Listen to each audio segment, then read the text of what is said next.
RMC, l'immanquable grande gueule, Pascal Perry. Le cannabis est devenu trop accessible.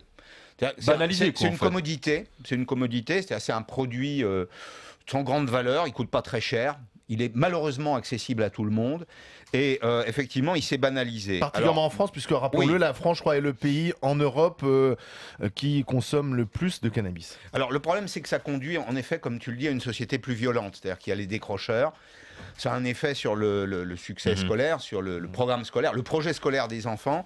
Ça nous produit des décrocheurs. Et donc, moi, je pense que c'est beaucoup plus grave qu'on l'imagine. C'est un fléau. C'est-à-dire qu'il y a, si tu veux, l'image de la fumette. Alors, c'est pas très grave. J'ai des gosses qui fument de temps en temps. Sauf que si ça produit un décrochage, c'est-à-dire si ça produit du malaise social, un décrochage professionnel, ça nous fabrique des chômeurs, ça nous fabrique des gens qui, pour une vie, sont perdus.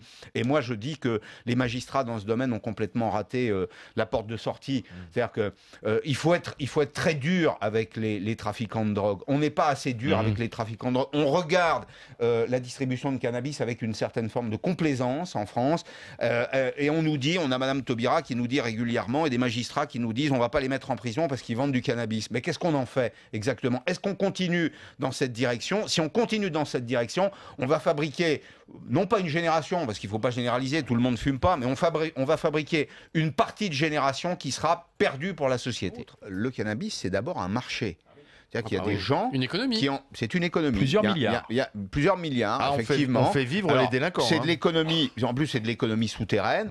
On nous explique régulièrement que ça a aussi un rôle social, tu vois, dans certains quartiers, dans certaines banlieues. S'il n'y avait pas le cannabis, il n'y aurait pas de revenus dans des familles qui sont désocialisées. Mais c'est quand même pas un argument. C'est comme l'argument de ceux qui disent « moi j'ai fumé mais ça m'a rien fait ».